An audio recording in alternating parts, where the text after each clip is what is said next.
কাপড়ে নাপাক বীর্য প্রস্রাব ইত্যাদি লাগে এবং তা শুকিয়ে যায়, তাহলে সে কাপড় পরিধান করে নামাজ পড়া যাবে কিনা? নামাজের বাইরের সময় আমার গ্যাসের একদম সমস্যা হয় না, কিন্তু অজু করার সাথে সাথে আমাকে এই সমস্যার সম্মুখীন হতে হয়, অনেক কষ্ট করে অজু ধরে রাখতে হয়। কি করতে পারি একটু দয়া করে বলবেন। মেয়েদের অজু করার সময় যদি মাথার কাপড় পড়ে যায় বেখেয়ালে, এদিকে অজু হবে নাকি আবার শুরু থেকেই করতে হবে? নকল চোখ ও চোখের পাপড়ি কি ব্যবহার করা যাবে? 3 তালাক দেওয়ার নিয়ম কি? নামাজে হাতের আঙ্গুল ফোটালে কি অজু ভেঙে যায়? চাচাতো বোনকে বিবাহ করা যাবে কিনা? পালক মেয়ের সাথে নিজের পেটের ছেলের বিয়ে দেওয়া যাবে কিনা? যে জামা কাপড় পরে সহবাস করা হয় সেই জামা কাপড় কি নাপাক হয়ে যাবে, অর্থাৎ যেটা পরে সেটা পরে নামাজ পড়া যাবে কিনা? প্রথম স্বামীকে তালাক না দিয়ে দ্বিতীয়বার বিবাহ করলে তা জায়েজ হবে কি? স্বামীর জৈবিক চাহিদা পূরণ করতে স্ত্রী অক্ষম হলে স্ত্রীর করণীয় কি? রাতে কাপড় খোলা ছাদে নাড়া থাকলে সে কাপড়ে নামাজ হয় না, এটা কতটুকু সঠিক? কি আমল করলে দিনদার বিবি আল্লাহ তাআলা মিলিয়ে দিবেন? দয়া করে আমলটির কথা জানাবেন। আমি রাতে ঘুমানোর আগে অজু করে ঘুমাই, এই অজু দিয়ে ফজরের নামাজ পড়তে পারবো কিনা? চলুন তাহলে আমরা আপনাদের প্রশ্নগুলোর উত্তর দেওয়ার আলোকিত ভুবনে আমরা প্রবেশ করি। মোহাম্মদ আব্দুর রাজ্জাক আপনি লিখেছেন, যদি কাপড়ে নাপাক বীর্য প্রস্রাব ইত্যাদি লাগে এবং তা শুকিয়ে যায়, তাহলে সে কাপড় পরিধান করে নামাজ পড়া যাবে কিনা? বীর্য যদি লাগে, সে বীর্যকে যদি শুকিয়ে যায় এবং শক্ত হয়ে যায়, সেটাকে খুঁচিয়ে যদি উঠে ফেলানো যায়, তাহলে তাদের সালাত আদায় করা যাবে, যদিও কিছু আলামত তাও থেকে যেতে পারে। তারপর সেখানে সালাত আদায় করা যেতে পারে। বীর্য পবিত্র করার জন্য পানিতে পবিত্র করাই যাবে, আর এর বাইরে এরকম খুঁচিয়ে তুলে ফেলা, এটাও বীর্য পবিত্র করার একটা পদ্ধতি। আর প্রস্রাব এবং এ জাতীয় নাপাক যেগুলো লাগে, যেগুলো খুঁচিয়ে ওঠার মতো নয়, সেগুলো লাগার পর ওই কাপড়কে ধুইতে হবে। ধোয়ার পর সেটি পাক হবে, যে জায়গা লেগেছে সেই জায়গাটুকু ধুলেই ইনশাআল্লাহ বিদিনাল্লাহ পাক হয়ে যাবে, অর্থাৎ নাপাকটা দূর করতে হবে। এরপরে মেহরুবা হক আপনি লিখেছেন, নামাজে হাতের আঙ্গুল ফোটালে কি অজু ভেঙে যায়? নামাজে যদি হাতের আঙ্গুল ফোটানো হয় তাতে অজু ভাঙবে না, সালাতও ভাঙবে না, কিন্তু এটা মাকরুহ হবে এবং সালাতকে ত্রুটিযুক্ত করবে। কারণ প্রথমত এমনিতেই আঙ্গুল ফোটানো এটা ভালো কোনো বিষয় নয়। দ্বিতীয়ত সালাতের মধ্যে যেটা করবেন সেটা আপনার সালাতের যে খুদু আছে সে খুজুর খেলাফ হবে। যে পরিমাণ নীরবতার সাথে সালাত আদায় করা দরকার তার পরিপন্থী হবে, তাই সেটি করা উচিত হবে না। উম্মে ফারহান আপনি লিখেছেন, নকল চোখ ও চোখের পাপড়ি কি ব্যবহার করা যাবে?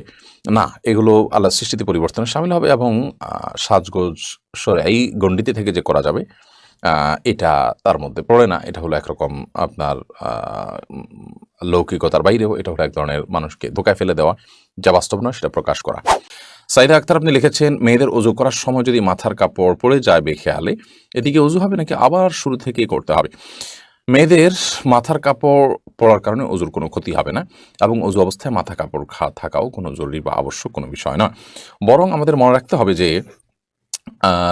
মেয়েদের অজু করার সময় যখন তারা মুখ ধৌত করবেন, তখন তাদের তো চুলের গোড়া পর্যন্ত কানের লতি পর্যন্ত পৌঁছাতে গিয়ে কাপড় ভিজে যেতে পারে, তখন বরং মাথার কাপড় খোলাটা অযৌক্তিক নয়, বিশেষ করে যখন কোনো মাহরাম পুরুষ তাকে দেখার কোনো আশঙ্কা না থাকবে। আর দ্বিতীয়ত, যখন তারা মাথা মাসা করবেন, তখন যদিও মাথা কাপড় ফেলানো ছাড়া হাত বিদ্যুৎ দিয়েও হতে পারে, তারপর অনেক সময় মাথার কাপড় ফেললে খুব ভালোভাবে মাসা করা যায়, বিধায় মাথার কাপড় ফেললে অজুর কোনো ক্ষতি হবে না। তামিম আলিফ আপনি লিখেছেন, আমি রাতে ঘুমানোর আগে অজু করে ঘুমাই, এই অজু দিয়ে ফজরের নামাজ পড়তে পারবো কিনা?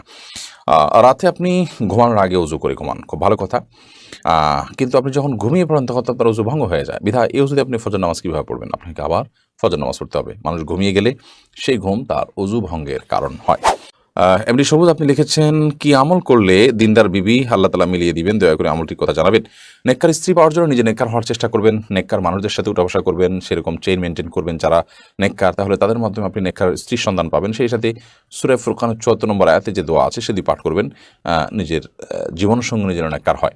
রব্বানা হাব লানা মিন আজওয়াজিনা ওয়া যুররিয়াতিনা কুররাতা আয়ুন ওয়াজআলনা লিল মুত্তাকিনা ইমামা, বিশেষ করে পড়বেন।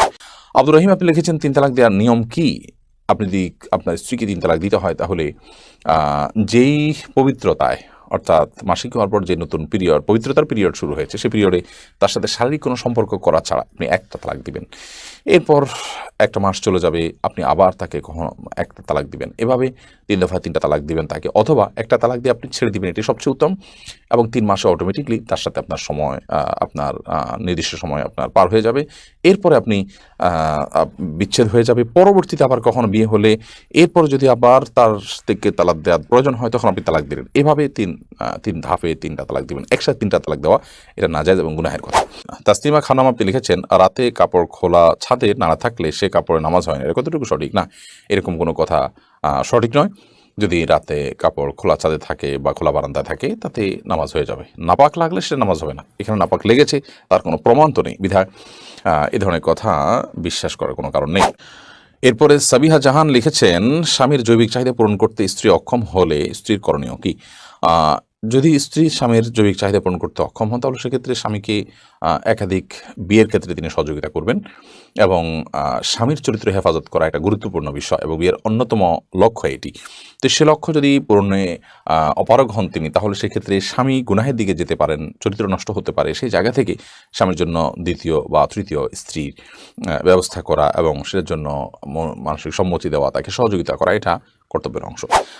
রোবাই আমিন মৌরি এআইডি থেকে আপনি লিখেছেন, প্রথম স্বামীকে তালাক না দিয়ে দ্বিতীয়বার বিবাহ করলে তা জায়েজ হবে কি? দ্বিতীয় বিয়ে যদি জায়েজ না হয় তাহলে প্রথম স্বামী তার জন্য জায়েজ থাকবে কিনা দয়া করে জানাবেন।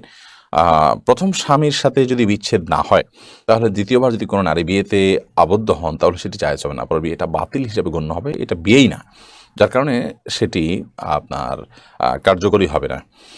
আর দ্বিতীয় বিয়ে জায়েজ না থাকার কারণে আপনার প্রথম স্বামীর স্ত্রী হিসাবে তিনি বলবৎ আছেন এবং সেটাই থাকবেন এবং সেখানে বিয়ে শাদীর কোনো কিছুর প্রয়োজন নাই, কারণ পর বিয়েটা তো হয় নাই, ওটা হওয়া না হওয়া সমান।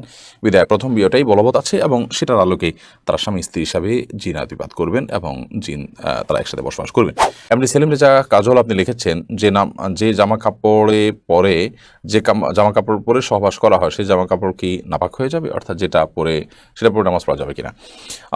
যা কাপড় চোপড় পরে সহবাস করলেই সেটা নাপাক হয়ে যাবে না, যদি সেখানে নাপাক লাগে তাহলে সেক্ষেত্রে সেটা নাপাক হবে, আর যদি নাপাক না লাগে তাহলে সেটা নাপাক হবে না। অতএব এটি নির্ভর করবে যে নাপাকটা লেগেছে কি লাগেনি তার উপরে। এমনি আমির হোসেন আপনি লিখেছেন, নামাজের বাইরের সময় আমার গ্যাসের একদম সমস্যা হয় না, কিন্তু অজু করার সাথে সাথে আমাকে এই সমস্যার সম্মুখীন হতে হয়, অনেক কষ্ট করে অজু ধরে রাখতে হয়, কি করতে পারি একটু দয়া করে বলবেন। নামাজের বাইরের সময় গ্যাসের সমস্যা হয় না, কিন্তু নামাজ দাঁড়ালে শুরু হয়ে যায়, এটা কোনো দুষ্ট জিনের উপদ্রব কিনা, ব্ল্যাক ম্যাজিকের কারণে কিনা সেটা আপনার দেখা দরকার এবং সেটার জন্য আপনি রাকিদের শরণাপন্ন হয়ে ট্রিটমেন্ট করা উচিত, বিশেষ করে কোরআন কারিমের তেলাওয়াত জিকির পরিমাণ বাড়িয়ে দেওয়া উচিত। কিন্তু সালাতের মধ্যে আপনাকে উজু ধরে রাখতেই হবে, কারণ উজু আপনার ছুটে গেলে আবার নতুন করে উজু করে আপনাকে সালাত আদায় করতে হবে। তানভীর আহমেদ তাসিন আপনি লিখেছেন, চাচাতো বোনকে বিবাহ করা যাবে কিনা? চাচাতো বোন অবশ্যই আপনি তাকে বিয়ে করতে পারেন যদি আপনার তার সাথে যদি আপনার দুধ বোনের কোনো সম্পর্ক না থাকে, অর্থাৎ একই মায়ের যদি পান না করে থাকেন, তাহলে সেক্ষেত্রে চাচাতো বোনকে বিয়ে করা যাবে, কোনো অসুবিধা নেই, কারণ আপনার চাচাতো বোন আপনার মাহারাম নন মাহারাম, বিধায় তাকে আপনি বিয়ে করতে পারেন। মোহাম্মদ রাসেল এর থেকে আপনি লিখেছেন, পালক মেয়ের সাথে নিজের পেটের ছেলের বিয়ে দেওয়া যাবে কিনা? হ্যাঁ, দেওয়া যাবে, যেহেতু পালক মেয়ে সে আপনার আসল মেয়ে না, অতএব তাকে আপনি পেটের ছেলের সাথে বিয়ে দিতে পারেন। হ্যাঁ, যদি আপনার পালক মেয়েটা আপনার দুধ সন্তান হয় বা দুধ সম্পর্কিত আত্মীয় হয়, যার সাথে বিয়ে বন্ধন আবদ্ধ হারাম, দুধের কারণে যে সম্পর্ক হয় সেটি যদি এই পর্যায়ে চলে যায়, ধরুন আপনি এই ছেলের বোনের দুধ আপনি পান করেছেন, তাহলে তো সে আপনার দুধ ভাই, যার কারণে তাকে আপনি বিয়ে করা জায়েজ হবে না। তো এরকম কিছু যদি না হয়, জাস্ট পালক মেয়ে, তাকে আপনি লালন পালন করেছেন, আপনার দুধ পান করেনি সে, তাহলে সেক্ষেত্রে বা এই ছেলের সাথে আপনার যে ছেলে হয়েছে তার সাথে তার দুধের কোনো সম্পর্ক নেই সরাসরি, তাহলে সেক্ষেত্রে তার সাথে বিয়ে দিতে কোনো অসুবিধা নেই।